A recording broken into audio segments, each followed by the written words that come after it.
Good afternoon, students. So now we are in the chapter 7 with the topic of telecommunication, the internet, and the wireless technology. For case study, we will talk about talking cars make for better road safety.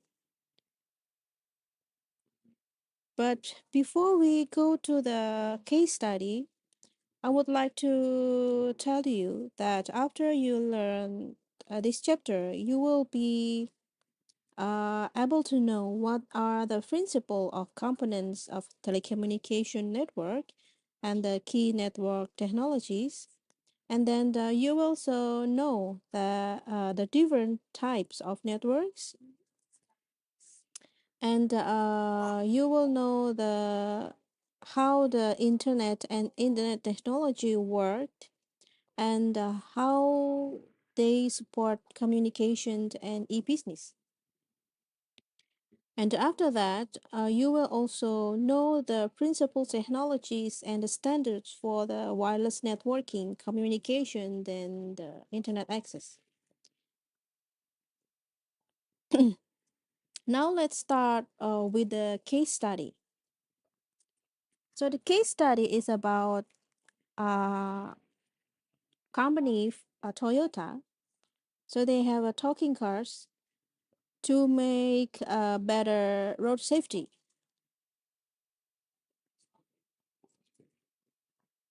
So I give you the articles in the PowerPoint. Yeah, later you can read by yourself. So, what is it about?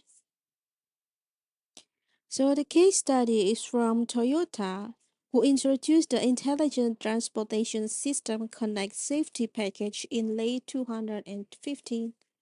Each enabled the vehicles to communicate with each other and the roadside infrastructure, which enhanced the road safety. Using a frequency of 760 MHz, the vehicles exchange data within a 300-meter radius, including position, speed, and acceleration. The ITS Connect facilitates collision avoidance by adjusting vehicle speed and providing the safety alerts.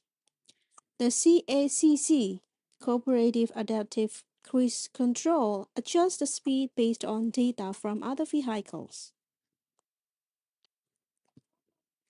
And a Wi-Fi based DSRC and cellular vehicle to everything. The CV2X standards aim to improve the communication further, with CV2X offering the direct communication with pedestrians and cloud-based traffic information exchange. While these advancements promise safer roads and increased efficiency, concerns about data security and privacy persist, necessitating robust safeguards.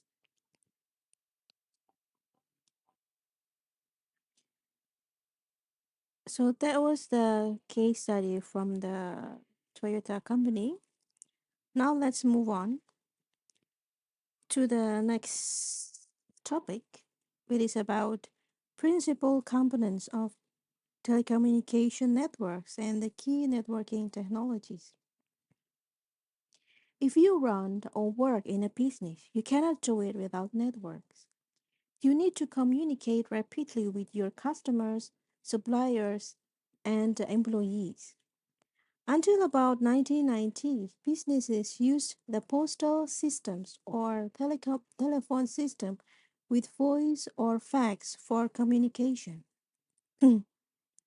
Today, however, you and your employees use computers, email, text messaging, internet, mobile phones, and mobile computers connecting to wireless network for this purpose. Networking and the internet are now nearly synonymously with doing the business. So now let's see the components of network and the key networking technologies. So the traditional telephone and computer networks are merging into a single digital network due to the telecommunications, deregulations, and technological advancements. Providers like BT and cable companies offer a range of services including data transmission and internet access alongside with voice services. Connection speeds have significantly increased with while costs have decreased. Additionally, the widespread adoption of broadband wireless platform has made voice data and internet services more accessible. According to the e-marketer, over 3.5 billion people worldwide use mobile internet, highlighting the growing reliance on the wireless network for the communication.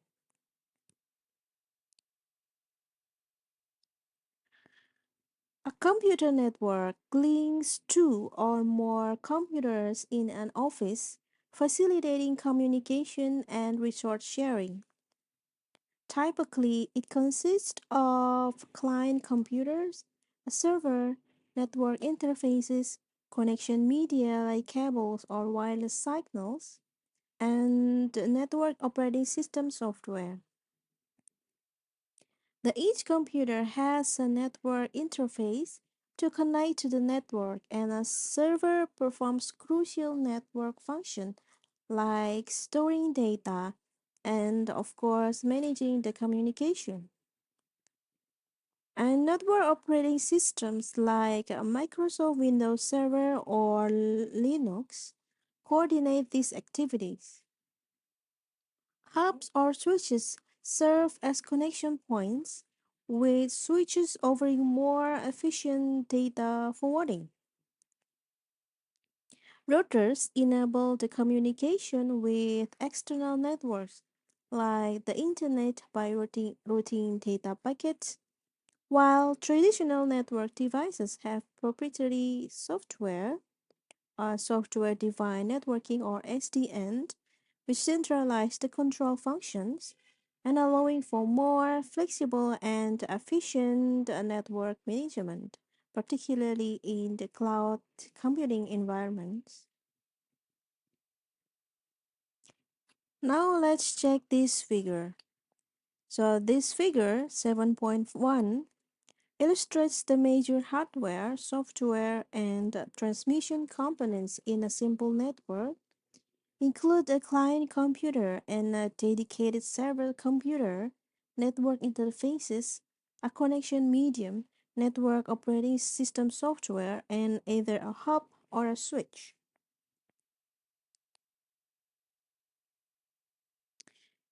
In large companies with multiple locations and numerous employees, the networking infrastructure evolves into a complex system which connect the various local area network or LANs into a corporate-wide network. This infrastructure includes servers supporting corporate websites, the intranets, and potentially extranets, along with the backend system. The network also accommodates mobile employees and a mobile sales force using the smartphones and wireless networks. Additionally, many firms integrate traditional telephone networks with data networks or transition to internet telephony. Integrating diverse communication technologies presents a challenge for corporations, requiring coherent systems to ensure the seamless information flow across the organization.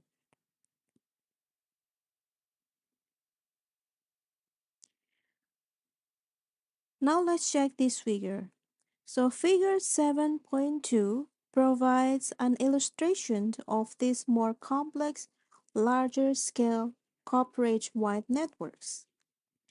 Here, the corporate network infrastructure supports a mobile sales using mobile phones and smartphones. The mobile employees linking to the company website, And the internal company networks using the mobile wireless local area network, or we usually call it Wi Fi network.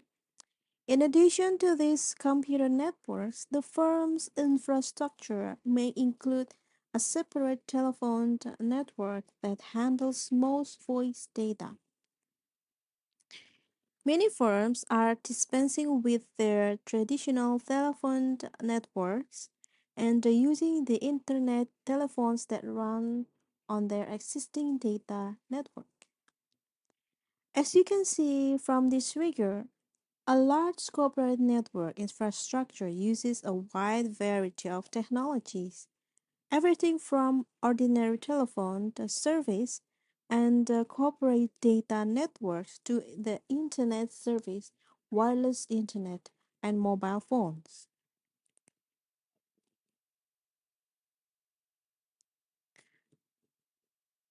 Now let's move to the key digital networking technologies. The client server computing operates on a distributed computing model where the clients are connected through a network controlled by a network server computer. In this model, the server establishes rules for communication within the network and assign each client an address for identification by others.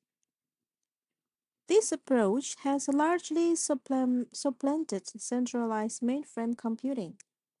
Notably, the Internet represents the largest implementation of client or server computing, where the countless clients interact with server to access and exchange information and services across the global network.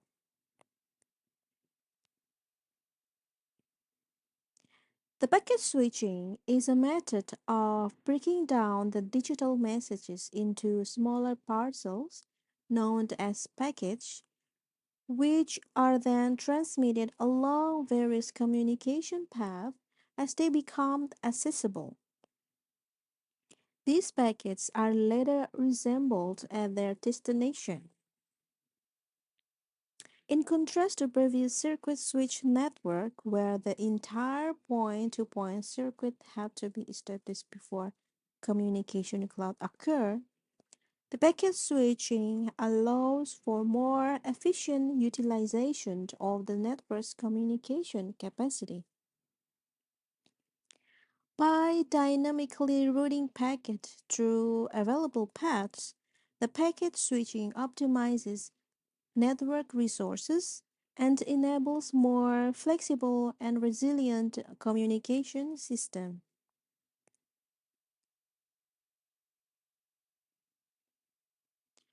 Now, the TCP and IP connectivity. The protocols are set of rules dictating how the information is transmitted between two points in a network. One widely used protocol suite is the Transmission Control Protocol or Internet Protocol we usually call TCP or IP, which serve as a common global standards and forms the foundation of the Internet. Initially developed as part of the Department of Defense reference model, TCP or IP operates across four layers. The application layers, responsible for user interactions and data formatting, and the next, the transport layer, managing data delivery and error checking, the internet layer, handling, addressing, and routing of data packets across networks, and finally, the network interface layer, covering interactions between devices and the physical network medium. So, altogether, these layers enable efficient and reliable communication between devices connected to the internet, which support a wide range of applications and services.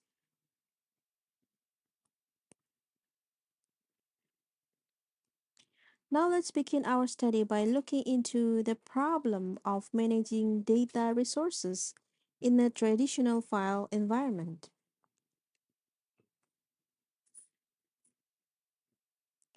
There are two primary methods of communication signals in a network, the analog and the digital.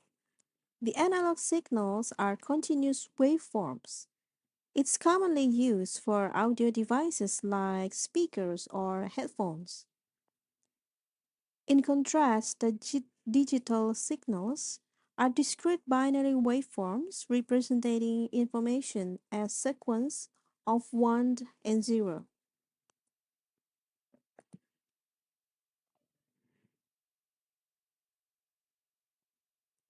So computers utilize digital signals, necessitating the use of modems to convert the digital signals into analog signals for transmissions over the various communication mediums, such as telephone lines, cable lines, or wireless networks.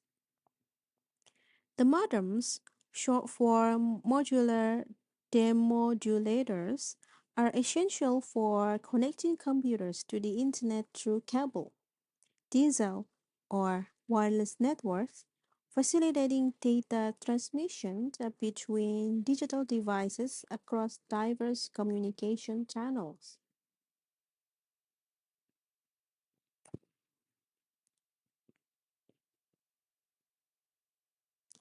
Various types of networks are classified based on their geographic scope. Local area network or LANs connects personal computers and digital devices within a half-mile radius. It is commonly found in offices or buildings. The LANs enable communication between the employees and can link to wider networks like wide area networks or ones or the internet. Ethernet is the dominant LAN standards with the variations supporting different data transfer rates.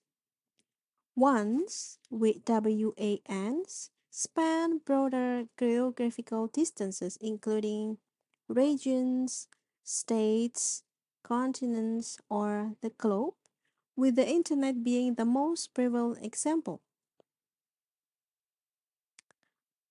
And then the next one is called MAM, or Metropolitan Area Networks. It covers a city and its suburb, falling between the ones and lawns in terms of scope.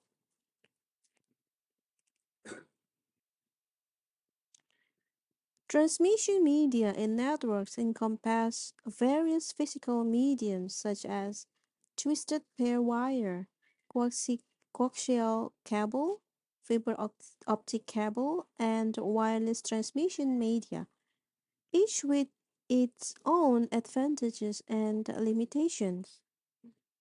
The transmission speed achievable for any medium depends on the hardware and software configuration. Bandwidth, measured in bits per second, signifies the total amount of digital information a telecommunication medium can transmit. This capacity is determined by the frequency of signals changes measured in hertz, where one cycle represents one or multiple bits. The bandwidth refers to the range of frequencies a telecommunications channel can accommodate, with greater frequency ranges indicating the higher bandwidth and greater transmission capacity for the channel.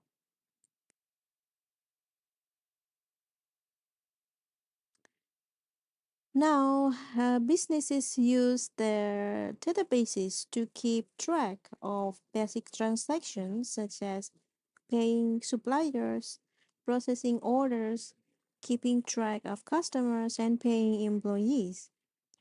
But there are also need databases to provide information that will help the company run the businesses to be more efficiently and help the managers and employees to make a better decisions.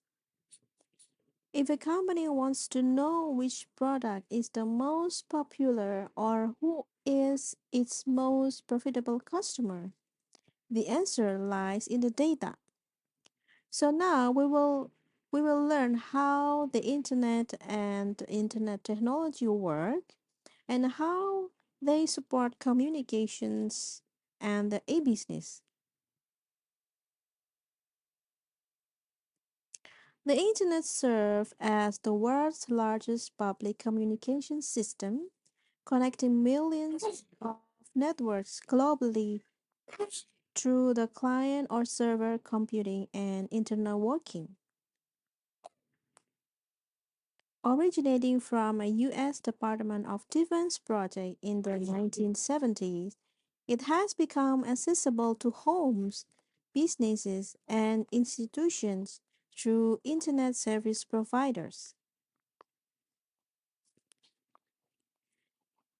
The ISP offers various connection options, including the DSL, cable, satellite, and T lines, catering to different speed requirements.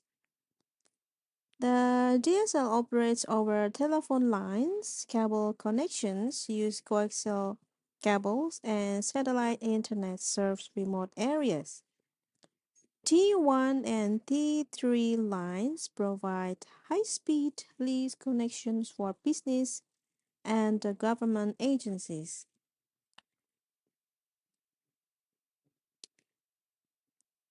The Internet operates on the TCP/IP networking protocol suite, assigning unique Internet Protocol or IP addresses to every connected device. The messages are decomposed into packets, each containing the destination address, and transmitted through the various servers until reaching the intended computers.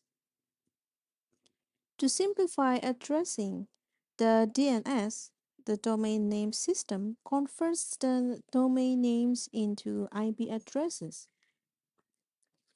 DNS servers maintain a database mapping IP addresses to corresponding domain names. The DNS hierarchy consists of a root domain, top level domain or TLD, and the second level domains with recognizable extension like .com,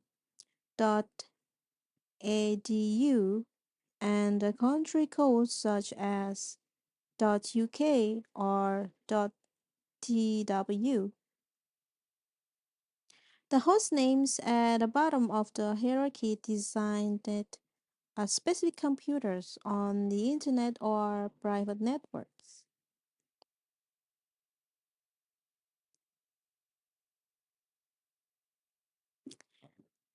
The internet data traffic flows through the high-speed backbone networks owned by long-distance telephone companies or the governments, with the regional networks connecting users to ISP. Each organization pays for its networks and local internet connection services, and the individual users pay ISP a flat subscription fee. While no one owns the internet, its policies are shaped by organizations like the Internet Architecture Board or IAB, Internet Corporation for Assigned Names and Numbers, ICANN, and Worldwide Consortium, W3C. These bodies work to maintain the internet efficiency while adhering to national laws and technical infrastructures. However, as the internet's role in the information distribution grows, there's increasing legislative scrutiny. particularly regarding objectionable content.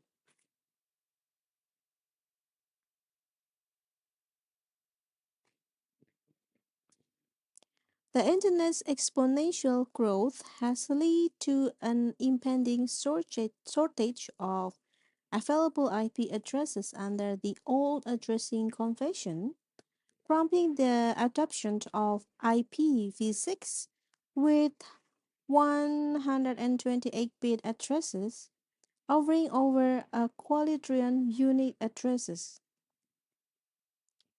IPv6, compatible with most current modems and routers, will gradually replace the IPv5. Meanwhile, the Internet 2, an advanced networking consortium, serve various institutions and organizations worldwide, including the universities, governments, agencies, and corporations. It operates a high capacity 100 gigabytes per second of network, acting as a testing ground for cutting edge technologies like network performance management tools and secure identity access management system with the potential for future integration into the public internet infrastructure.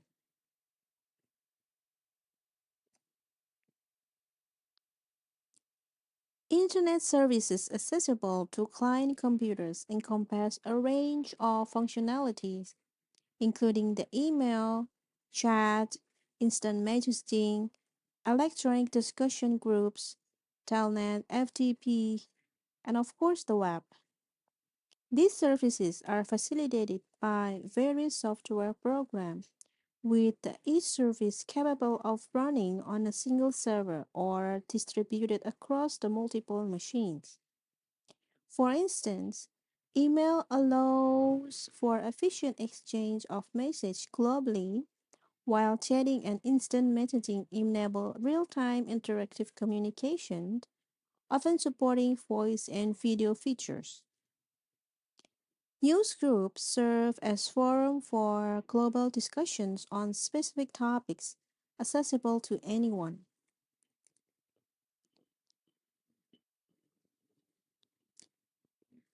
Now let's check figure 7.8. It illustrates one way these services can be arranged in a multi-tiered client or server architecture. The client devices equipped with the web browsers and the various applications have the ability to utilize a variety of services provided by the servers via the internet. These services can either be consolidated onto a single server or distributed across multiple specialized servers.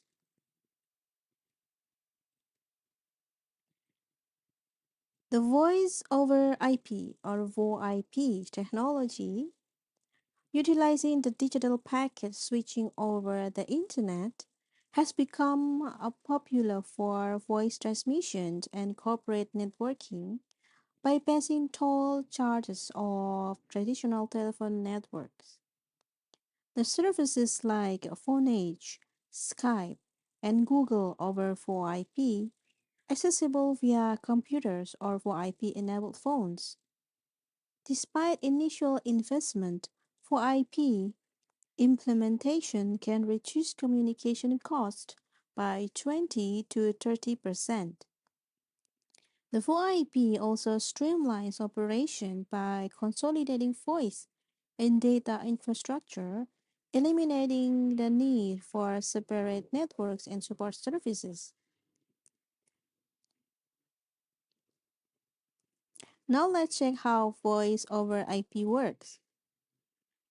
Firstly, a VoIP call converts a voice message into data packets, which are then fragmented and may traverse diverse paths before being reconstructed at the intended endpoint. At the destination, a gateway processor organizes the packets sequentially, and towards them to either the recipient's telephone number or the IP address of the receiving device.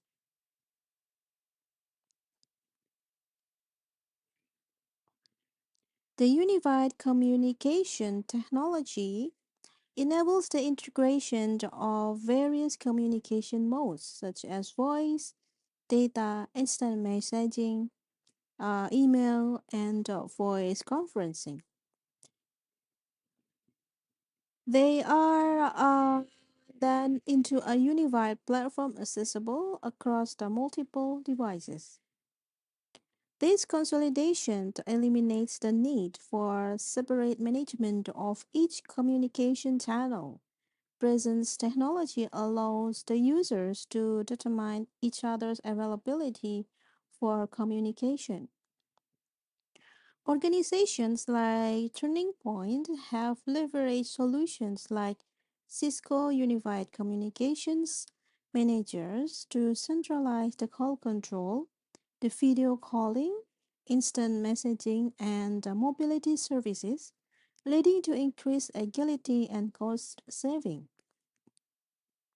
For instance, the employees can seamlessly transition from a chat session to phone call within the same platform.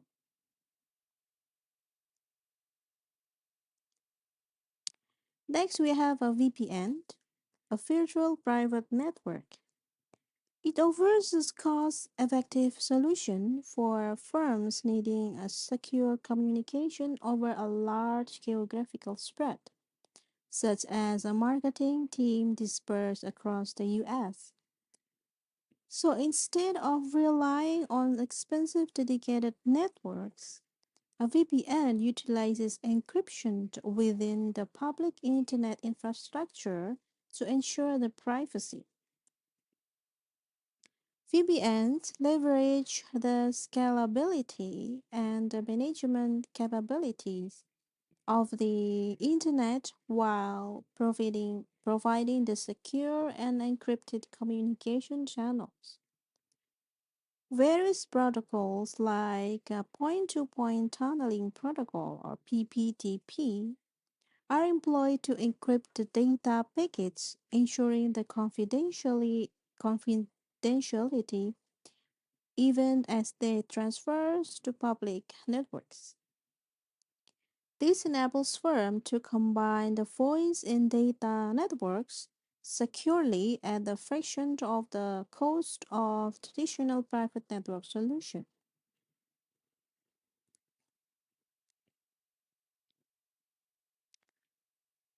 This VPN functions as a closed network of interconnected computers, establishing a secure tunnel connection through the Internet. It safeguards information sent over the public Internet by encrypting and encapsulating the data within the Internet protocols. Through the incorporation of this additional layer around the network message to obscure their content, entities can establish a confidential connection traversing the public internet.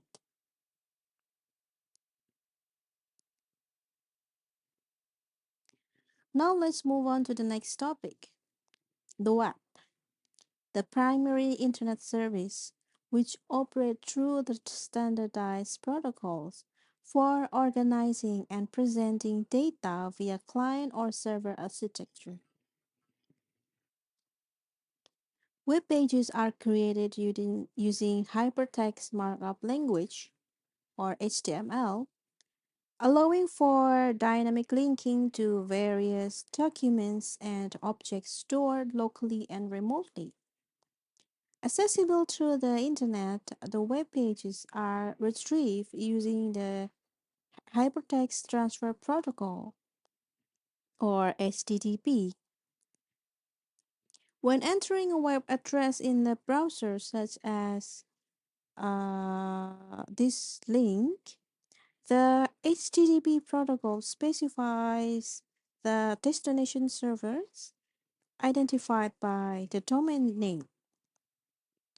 The URL comprising the protocol, domain name, and directory path, and web page name, directs the browsers to the requested information.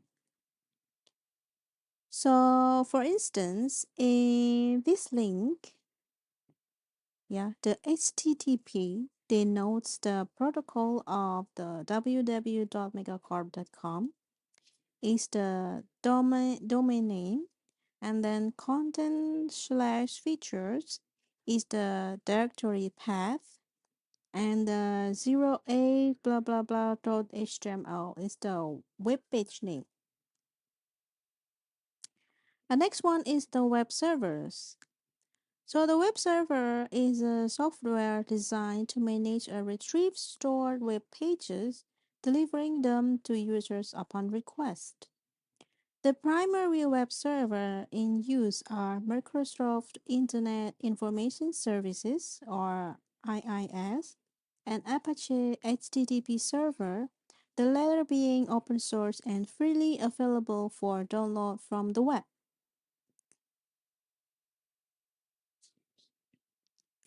Now let's move on to the next section, the searching for information on the web.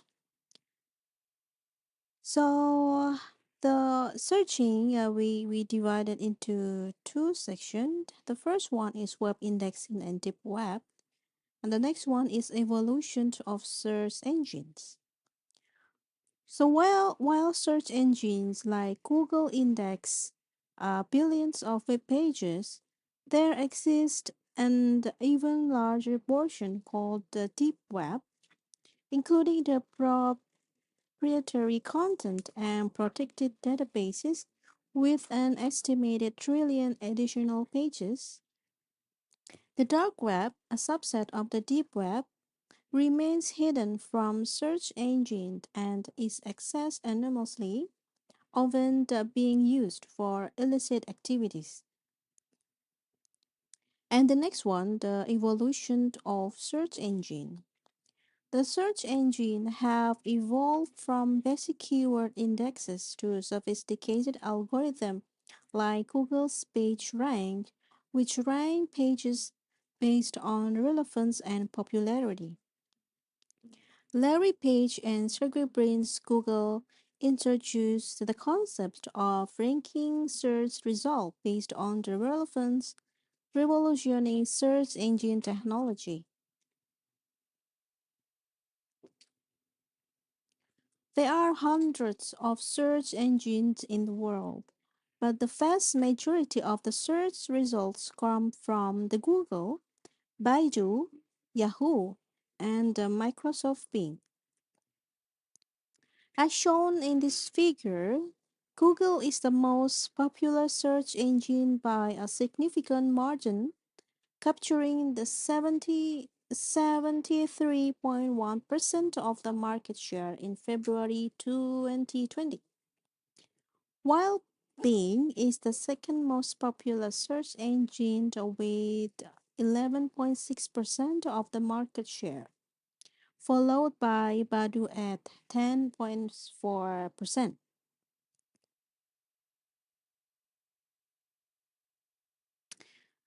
And this is the figure showing how the Google works. The search process begins when a user enters a query into the search bar. The query is then sent to Google's vast web servers, comprised of millions of computers, which receive and process the request. Subsequently, the process is directed to Google's index servers, housing information about the billions of web pages, where relevant pages are then identified based on the keywords. The Google's PageRank algorithm evaluates the importance of each web page, considering the factors like backlinks. Following this assessment, concise summaries are prepared for the relevant web pages. Finally, the search result typically presented in a list format with 10 links per page, are delivered to the user. This entire process depicted in the diagram, occurs in the approximately half a second.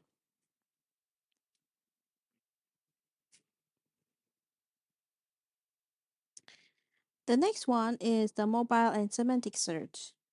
So the mobile search driven by the smartphones comprises over the 50% of all searches and continues to grow. The semantic search aims to understand the user intent by evaluating entire sentences rather than individual words. The Google's Hummingbird algorithm exemplifies this approach, which is focused on the meaning behind the search queries. And the next one is visual web and intelligent agents. The search engines have adapted to search visual content, including photos and videos, leading to the emergence of the visual web. So the intelligent agents like shopping bots assist the users in retrieving relevant information and making informed decisions, particularly in e-commerce.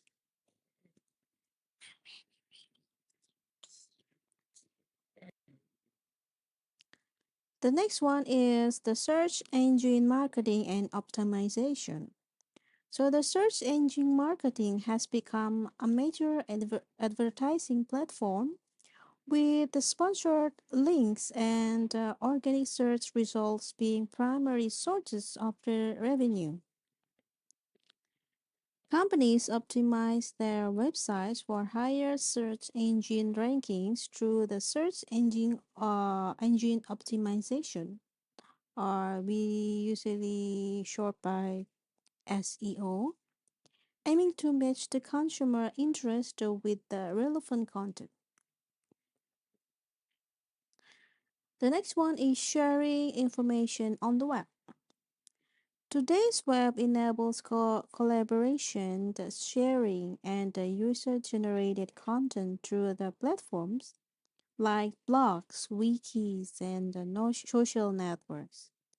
The blogs allows individuals to publish content chronologically, while wikis facilitate collaborative editing, and the social networking sites like the Facebook and Twitter have transformed the online communication and interaction.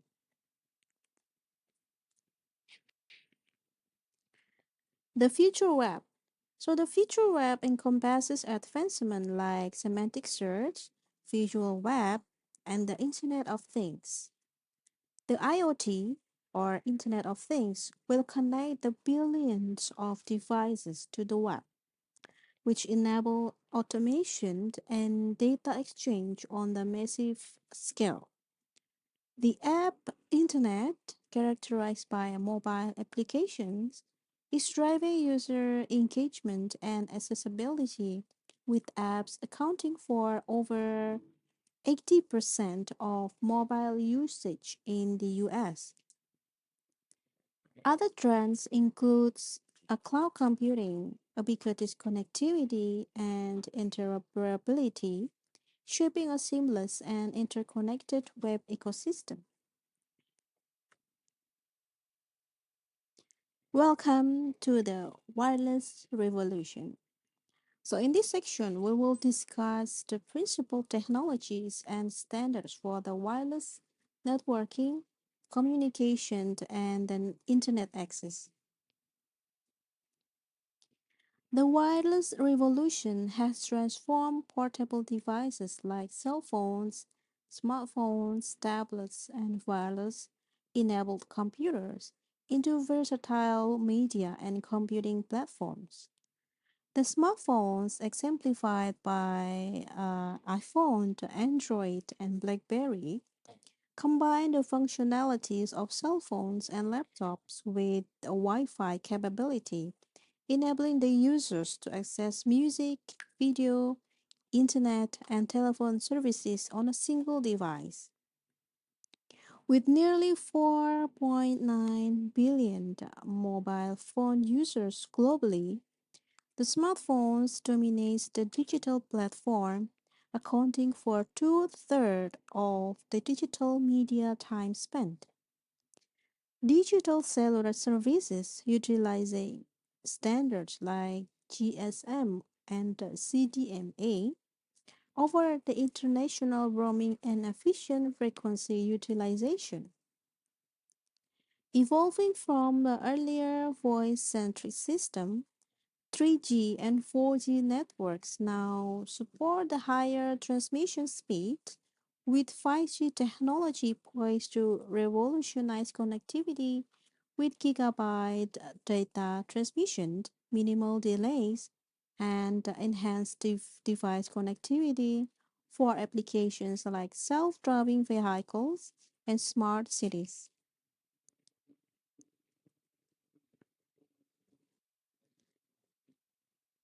Wireless computer networks and internet access have become pervasive with the emergence of various technologies. The Bluetooth, known as 802.15 standards, enables the creation of personal area network within a 10-meter range, which facilitate the wireless communication between devices. So in the figure 7.13, Bluetooth allows different types of devices, such as cell phones, smartphones, wireless keyboards and mouse, PCs, printers to communicate wirelessly with each other within a limited range of approximately 30 feet or 10 meters. Besides the connections mentioned, the Bluetooth can also facilitate networking between similar devices, which allow data transmission from one PC to another, for instance.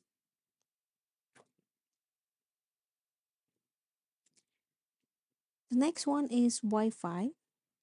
The Wi Fi, represented by the 802.11 standards, provides the high-speed wireless LANs and the internet access with standards like 802.11n and the 802.11 AC, offering enhanced transmission speed. Access point link wireless devices to wired LANs, enabling the internet connectivity. Hotspots found in the public places over wireless internet access, with businesses utilizing the Wi-Fi networks for cost-effective LANs and internet access. However, Wi-Fi networks face security and interference challenges.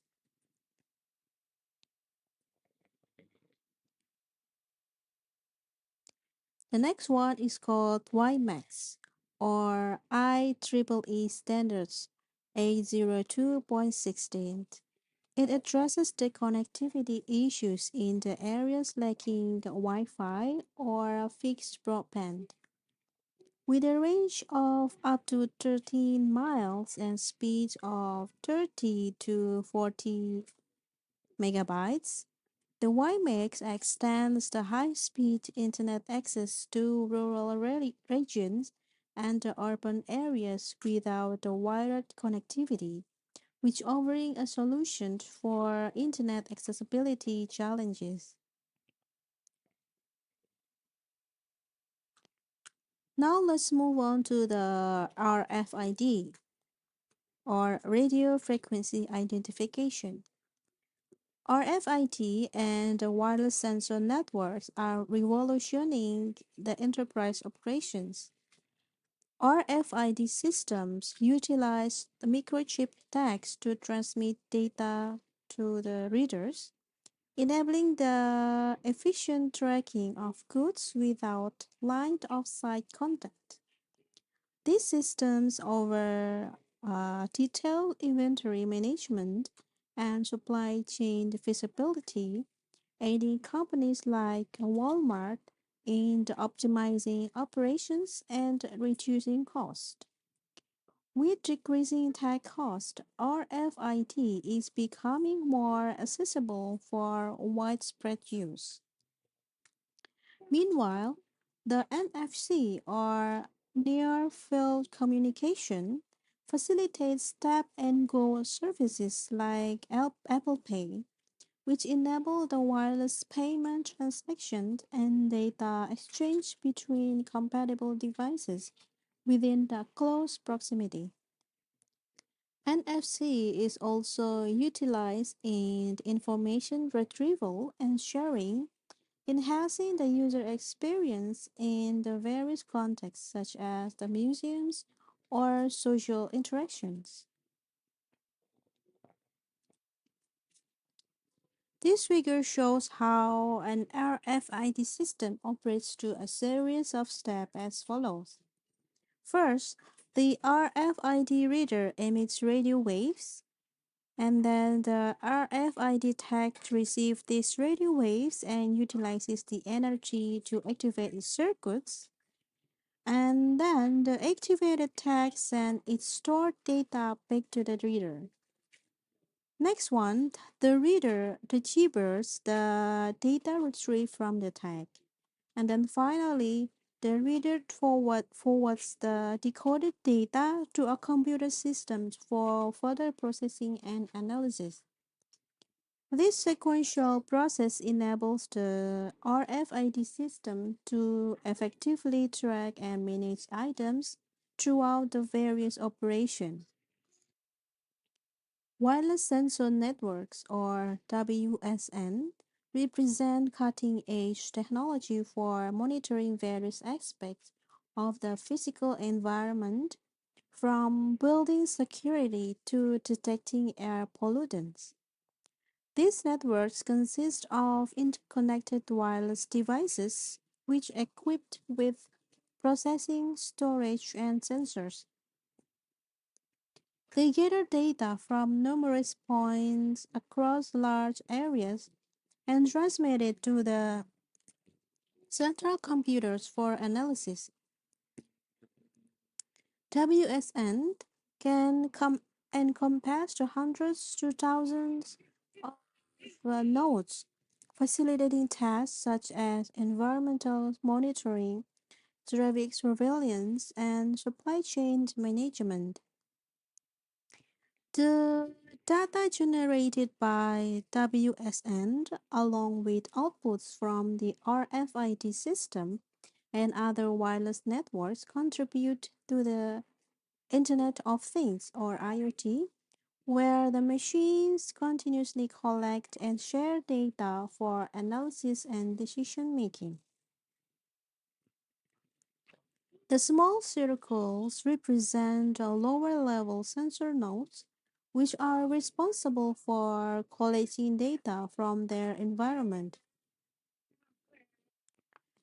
Meanwhile, the larger circles represent the higher level nodes, which are more powerful than the lower level nodes. They are responsible for relaying data from the lower level nodes to a central location, such as a computer or a server. Higher level nodes may also perform some processing on the data before relaying it. Now let's summarize all of this chapter.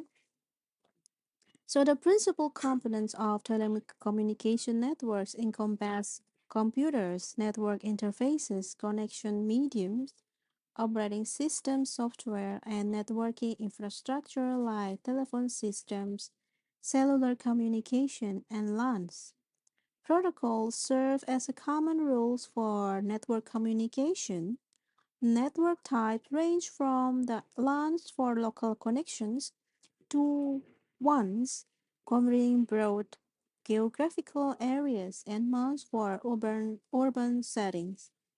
The Internet operates via the client-server models and TCP/IP protocols, facilitating the diverse services like email, web browser, and then social networking. The wireless technologies like cellular networks includes 3G, 4G, and 5G, Bluetooth for PANs, Wi-Fi for LANs, and WiMAX for MANs provide a high-speed connectivity over various distances utilizing standards such as CDMA and the GSM. Okay, that's all of the chapter 7. If you have any questions, just send me email or you can put the questions in discussion forum. Okay, see you in the next chapter.